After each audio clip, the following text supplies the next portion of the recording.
In today's video, I'm going to be sharing with you the 10 biggest mistakes that option sellers make that ends up blowing their accounts. And of course, guys, I hope you're having an absolutely God-blessed day. And do me the biggest favor, hit that like button and that subscribe button. Without further ado, let's jump into it. And if you want this full list in ebook form, just shoot me an email, Peter at onlypeterpru.com. I'll personally send this over to you, no strings attached. First and foremost, we need to get the easy ones out of the way, the common sense ones, but we already know common sense ain't so common. Number one, guys, and this is huge, right? Selling options on stocks they don't mind owning until they own them. Okay, guys, one thing that we have to understand is when we sell that put, like for example here, just a SoFi, when we sell this put, let's just say we do, 32 days out, right? We're collecting, let's say we do the 27, collect $205 of premium on locking up $27. Absolutely insane. When we sell that put, we have to assume we are getting assigned. No ifs, ands, or buts, okay? We have to make sure that the stocks that we are selling options on are ones that we want to hold long term. I can't stress it enough, right? We see a lot of people, I saw a lot of people get burned, like for example, on an MSTR, right? If we just look, right, let's just look over the past year, right? People that were selling puts here when it was at 450, right? Even last year when it was, at 473. Where is it at right now? At $200, right? Now, me personally, maybe you are super bullish on the stock, but guess what? I want to ask you a question. Are you selling puts on a stock on its way down, right? Because you believe in it so much? If you're not, you never believed it to begin with. For example, just to say from my own personal experience, is Arista, one of my favorite wheel strategy stocks, right? When I look at this, right, I was riding this bad boy down, all the way down, right, earlier in the year to $64, right? And guess what? I'm doing the same damn thing right now because I actually believe in this company fundamentally. And that is the first mistake that so many people make. And this will blow your account. I would say this is probably one of the more important ones on the list. It's simple, but guess what? I call them the premium blind, just like that horse running, right? And we're blindfolded because all we want is that juicy premium, okay? Again, chasing that premium instead of safety. We can kind of combine the first two into these, guys.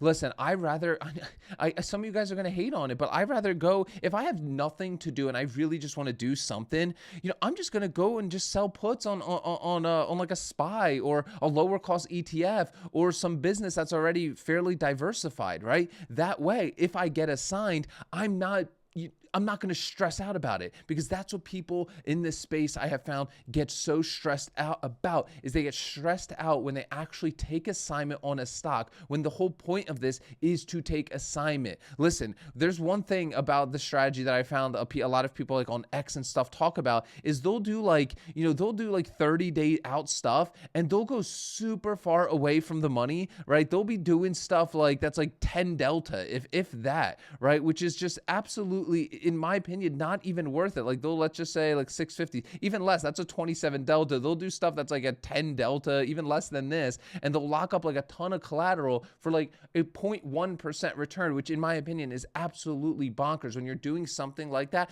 I believe you're doing it on a stock that you don't even believe in, and you're literally just premium chasing at that point. Again, skipping the wheel strategy. Your gains will be better when you're able to get assigned and then sell covered calls, right? So for example, like in this SoFi, let's just go back to that SoFi example right here, because obviously you guys know I love selling weeklies on SoFi right now. And let's say I did, right? Let's say I did do a put 30 days out. I collected $200 of premium. We'll just say, 200 for simple math. I'll toss this into my cash secured put calculator, put my premium here, locking up $2,700 on this trade. Obviously not financial advice. Results vary. But look at this. 30 days, guys. 30 days, right? 7.41% on your money. What? That's 200 divided by 2,700. Obviously, results vary. Your numbers will look. This is a high risk trade. This is a very high probability chance of assignment trade. Now, you got to make sure you're comfortable. But with that said, even if we do end up buying these shares, right, we can then flip it and then start selling the covered calls. And then what if you sell them for 30? That's massive amounts of extra appreciation sale and profit that you're taking on the trade that you'd be missing out on if you never took assignment. And if you obviously, guys, if you want my trade logs, you want my calculators, all this good stuff, head over and watch the Ark Options Strategy workshop. That is the first link down below. You're going to want to watch that, especially if you're new to the wheel strategy, and especially if you want to take that wheel strategy to the next level, which I call the Ark Options Strategy, which combine 5 sources of premium into one 15-minute a week strategy. Next, not using Guys, this one is so big. I can't, I should have made this number one. There is no order to these, right? Like, if you are simply just like logging into like Option Samurai or whatever screening software, and you are literally trading what it tells you to trade, you are insane. You are insane. Like, what's nice about this for me, and like, again, you guys see in my pre-market calls, like, I have my core watch list, and that's what I trade. If I don't see a setup that, or I don't want to get into something, I don't have to. I'm not going out there and I love like Option Samurai. I love using that tool, but only on stocks that I have high conviction in, right? So I love having my own watch list loaded into different screeners that show me, hey, my filters that I want to specifically look through to actually purchase stocks that I actually want to own, right? When you're starting to going in and you're literally just going out and just like seeing, hey, what's out there that has is trading towards the bottom Bollinger Band that's heavily oversold, right? And what can get me at least like a 2-3% ROI on my collateral, you're gonna get burned eventually, right? You have to learn, you have to think for yourself, you have to have a theory and a reason why you're selling options and wanting to buy stocks at a discount,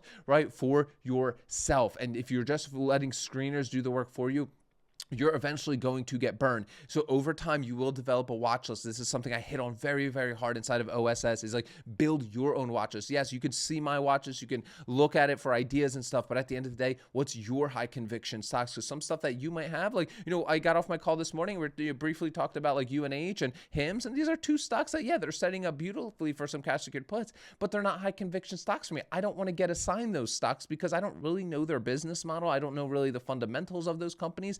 Not to say they're not bad businesses, right? But it's just, that's not my area, my core competency, right? Next, holding through earnings. Guys, don't listen. I can add two things in here. Number one, always, Robinhood doesn't do a good job at this, right? Showing like when earnings and dividend distributions are. That's why I primarily love to use Fidelity, because right on the options chain, I can see, hey, when earnings are, and then obviously dividends, which are important as well. I want to be holding through X dividend date to capture that dividend. But you don't want your option. Look, I saw so many people get burned, especially over this earnings season that we're in right now, right? Because they let their stuff expire, right, on earnings week. And you look, guys, look at this. Like, it's common to see 5, 10, 20% drops on some of these stocks. And guess what? That put that you had expiring on Friday, all of a sudden is now assigned. Your cost basis is 20% higher than what you got assigned for. And then you're scratching your head wondering what happened, right? So you want to not have your stuff expire during earnings week, unless you really just juice chasing at that point, right? Or two, you don't want your stuff expiring the week after earnings, because you're dealing with something called IV crush, okay? So kind of play it safe. Obviously, do your own due diligence. I'm not a financial advisor. These are just the tenets that have served me well over time that I want to share with you, okay? Number 3,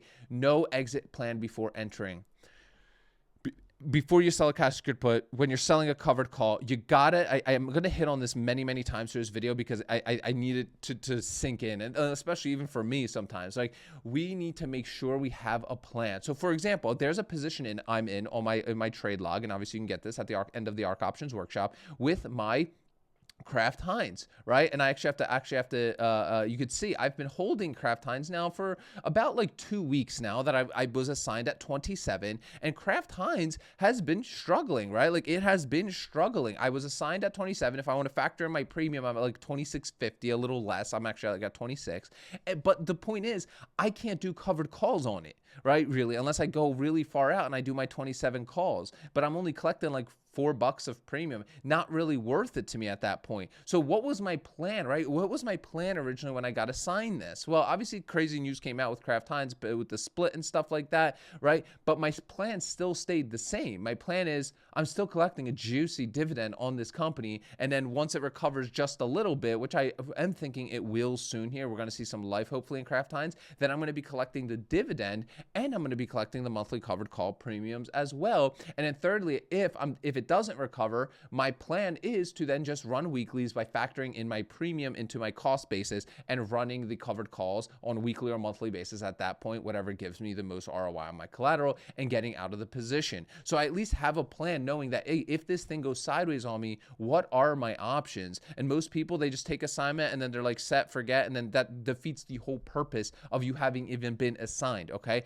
That's why I love doing this on dividend paying stocks, guys. I can't stress enough. It makes me feel a lot better better, right? That I'm collecting that, a monthly, potentially monthly dividend or a quarterly dividend as well. Can't stress enough. That's why I love the Ark Options Strategy, guys. Keeping it simple.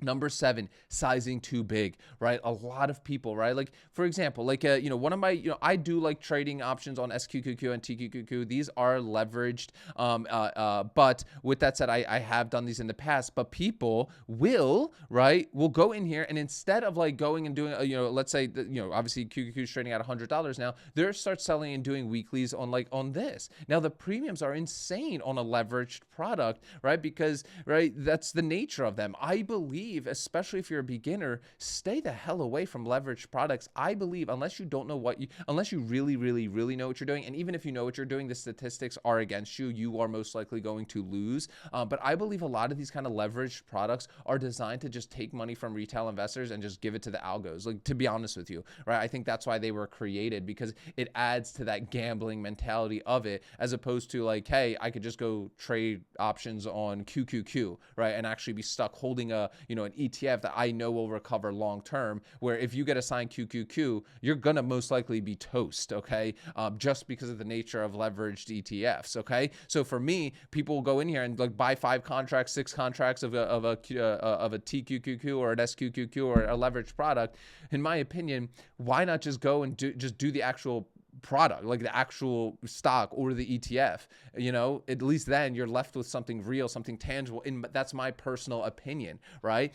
These leveraged products, I believe, are designed. And again, if you're already sizing big anyway, why don't you do it on like a SPY or a QQQ? Let me guess, because the gains are enough for you. 4% ROI on your collateral running a weekly SPY wheel it doesn't scratch your degenerate itch, when doing that is already insane in numbers, getting 3 to 5% on your money, right? Like, I don't know. Like, that's where my where I'm like, what? That doesn't make sense, right? You want those 7% ones. You want those 7% ROI. What's your rush, bro? What's your rush? Seriously, why are you rushing to get rich, right? When you rush to get rich and build your wealth that way, you are going to set yourself up for failure, right? And I hope I can be real with you for a second, right? But like, for real, that's what you're doing. You're hurting yourself, because sure, it's been working for you for a couple months, but guess what? That one time that you lose is going to erase everything. And the last thing I want to see is you quit this strategy, because I believe it puts us in the driver's seat. It puts us as the casino, as opposed to degenerate gamblers, yet somehow people still find out how to be degenerate, right? Over-rolling and over-trading. The statistics don't lie. Over-trading leads to losses. That's not my statistic. Go look it up. TradingView released an article about this, right? And over-rolling. Listen, cut the cord sometimes. That's the purpose, right? Stop kicking that can down the road, whether you're doing your cash, your puts, or your covered calls, right? The only time I would say rolling makes sense, where you just continuously roll on a monthly basis, is if on your covered call side, if you have a really, really good cost basis on your shares and you don't want to trigger a taxable event, right? So you're just trying to kick that can down the road, and you can keep kicking that can down the road and collecting that premium. Sure, that's like the only case that I would say. But for other other positions, you're just like stopping yourself from getting your collateral back, and then just running the play on a different opportunity, and it's causing you to emotionally trade and overtrade. So literally, don't just kick the can down the road because everybody's telling you have to roll. Look at the numbers. Look at my calculators. Look at the trade logs. What are your specific goals that you're specifically targeting, right? Is rolling even the best option, or are you just doing it because you see some extra premium? Oftentimes, rolling doesn't make sense anyway, right? Especially if you have other setups and other opportunities, because the technicals aren't going to line up anyway, right? Unless, again, it's just tearing it up, like if, for example, like a SoFi the past few months, right? Big one for me. I treat this like a business. This kind of hits home right for me, guys, right? Because for me, I am a big believer in buy and hold every Monday, right? Every Monday I got a notification. I buy my Vanguard funds. But when I'm selling options, my purpose is to get in, get out, hit my ROI on my collateral goal, hit my targets, get rid of my shares, and move on and keep that money moving into different opportunities, right? Just like a business does. What's the purpose of a business? To turn a profit, to take those profits, to reinvest back into the business and grow it. And that's how I treat my option selling portfolio. It's not real gains until you sell. Paper gains are not real gains. We see how many people maybe, you know, for example, like MSTR, right? At the top, they could have sold, but they chose not to. Now they're stuck holding the stock forever, and they're $20,000 in the hole, and they're probably never, ever go. I hope they recover. I genuinely do. I wish the best for people. I do that. But with that said, they probably only just FOMO'd into that stuff because people at X told them. Next one, not knowing what they're selling. Again, I can't stress this enough. Having that 4 to 5 core watch list for yourself where you actually understand the fundamentals of a business, at least enough to be able to build a thesis around why. I'm not saying you need to go spend, you know, hours researching, you know, a business model or anything like that, but why? Why do you want to sell options on SoFi? Why do you want to trade options on SoFi or Arista or whatever? Is it because somebody on YouTube told you they believe in it and they made up some arguments for it? I can tell you all day why I love SoFi, from their upsells to their cross sells, downsells, to their business model, to all the different products that they continue to increase their average cart value and the all lifetime value of their clients. I could talk about that till I'm blue in the face. I could talk about that with Arista, but that's my conviction. I can be 100% completely wrong, and you probably have a bunch of stocks that you believe in that you could talk till you're blue in the face. That's where you want to be. Again, guys, if you want this full list, you can email me, Peter, only Peter Pru. I'll personally give it to you. Let me know in the comments, what's a big mistake that I missed here today? I would love to hear one mistake. Who's going to be vulnerable enough to share something like that down below with other people? I want to have this as a conversation for people so we can all learn together and share our wins and share our mistakes. And again, if you want all of my logs and calculators, hit that first link in the description of today's video. Attend the Ark Options workshop, about an hour and a half of pure value of how it's going to show you how to run the wheel strategy and take it to the next level, which I call the Ark Options Strategy.